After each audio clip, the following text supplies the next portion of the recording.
अस्सलाम class, welcome back. अब यहाँ पे हम बात करते हैं फॉर्मेशन ऑफ कॉर्पोरेशंस की। एक कॉर्पोरेशन कैसे बनती है और किस तरीके से उनके ऊपर लॉज एंड रेगुलेशंस इम्प्लीमेंट होते हैं। Each corporation is formed according to laws of state where it is located. जो कंपनी जिस एरिया में, जिस जुरिडिक्शन में, जिस कंट्री में होगी, उसके जो लॉज एंड रेगुलेशंस होंगे उस कॉर्पोरेशन से वो सारे इम्प्लीमेंट होंगे। Further, the application of corporate status is called as article of incorporation.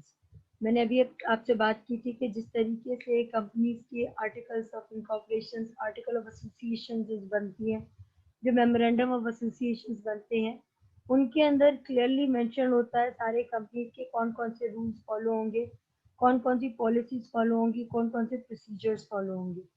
Clear? Further अगर बात करें, the costs associated with incorporation are usually expensed immediately but amortized over 5 years for tax purpose. अब जो मैंने previously बात की थी कि कंपनी को बनाने के लिए कॉस्ट इनकर्ड होती है, फॉर्मेशन कॉस्ट जिसे कहा जाता है, तो वो जो फॉर्मेशन कॉस्ट होती है वो कंपनी को एक्सपेंस आउट करनी होती है। तो सबसे पहले ईयर 1 में तो इतना प्रॉफिट ही अर्न नहीं करती ऑर्गेनाइजेशन, तो जब वहाँ ईयर 1 पे इतना प्रॉफिट नहीं अर्न करती, तो जो शेयर्स पे हम डिविडेंड देते हैं वो ईयर 1 में नहीं दे सकती, जस्ट बिकॉज की कंपनी अभी तो बनी है। तो वो जो इतना ज्यादा एक्सपेंस कॉस्ट आ रही होती है उसकी वो एलोकेट हो रही होती है बेस्ड ऑन 5 इयर्स पे।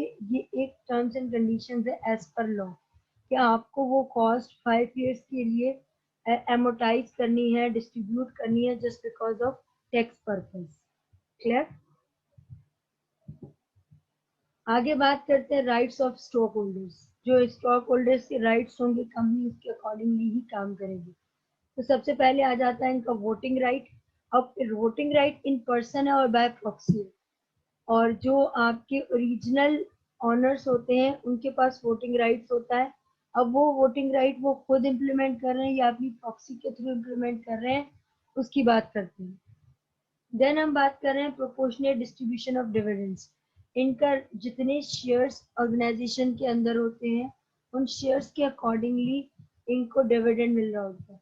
जिस तरीके से मैंने नेस्ले ऑर्गेनाइजेशन की बात की थी कि उसने 1000 शेयर्स डिस्ट्रीब्यूट किए हैं, 1000 शेयर्स को वो ओन कर रहा है, तो उन 1000 शेयर्स में से ए के पास जितना प्रोपोर्शन है, बी के पास जितना प्रोपोर्शन है, फर्दर सी के पास जितना प्रोपोर्शन है, वो उसके अकॉर्डिंगली ही उसके ऊपर डिविडेंड पे करते हैं। क्लियर? और अगर फर्दर मैं बात करूं यहाँ पे proportionate distribution of asset in the liquidation, आगे हम बात करेंगे इसी पॉइंट पे कि पे शेयर्स जो डिस्ट्रीब्यूट हो रहे हैं स्टॉक होल्डर्स के, वो शेयर्स की क्या टाइप है, उनका स्टॉक का टाइप क्या है, क्योंकि फर्दर डिस्कस करेंगे। अब उसमें डिस्कस करेंगे कि किस तरीके से कौन कौन से टाइप्स है और किस किस टाइप पे किस तरीके से distribution of asset in case of liquidation, क्योंकि हम इसमें क्वेश्चन के थ्रू न्यूमेरिकली भी परफॉर्म करेंगे कि एक ऑर्गेनाइजेशन अगर लिक्विडेट हो रही है तो वहां पे उनको कितने एसेट्स पे डिस्ट्रीब्यूशन होगी, कितनी प्रोपोर्शनेट बेसिस पे होगी, ये हम डिस्कस करेंगे। क्लियर?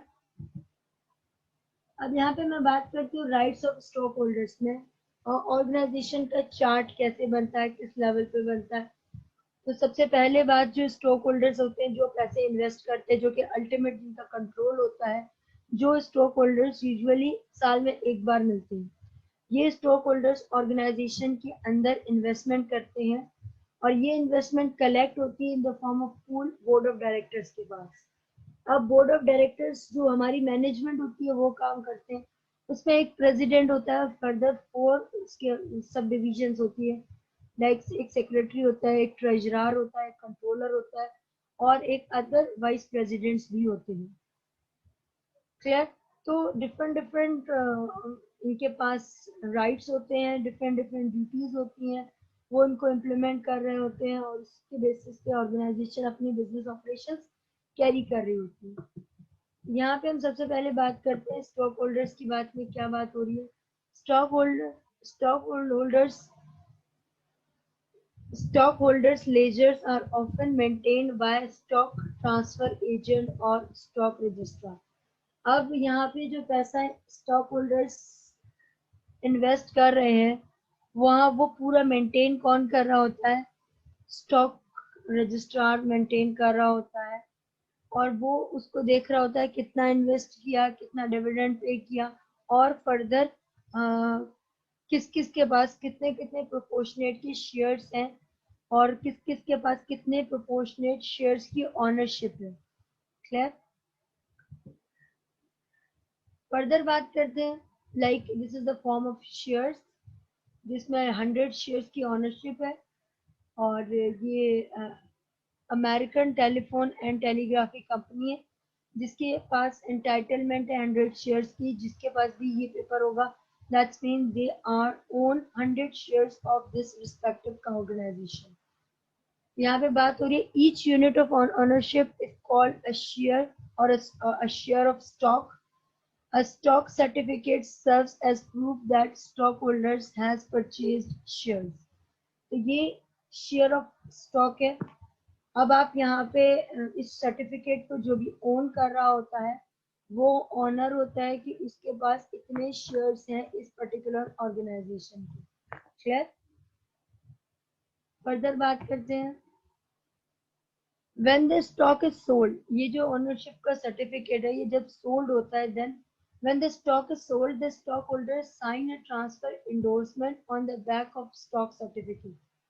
अब हम इनको आगे ट्रांसफर कर रहे हैं, जिस तरीके से ए ओनरशिप थी ए की, ए अपना शेयर आगे डिस्ट्रीब्यूट कर रहा है, आगे सोल्ड कर रहा है बी को, तो उसके बैक पे इंडोर्स करेगा कि मैं इस शेयर्स को सर्टिफिकेट को सोल्ड आउट कर रहा हूँ फर्दर बी के नाम से, और जब बी के पास आएगी तो ओनरशिप बी को ट्रांसफर हो चुकी है। क्लियर?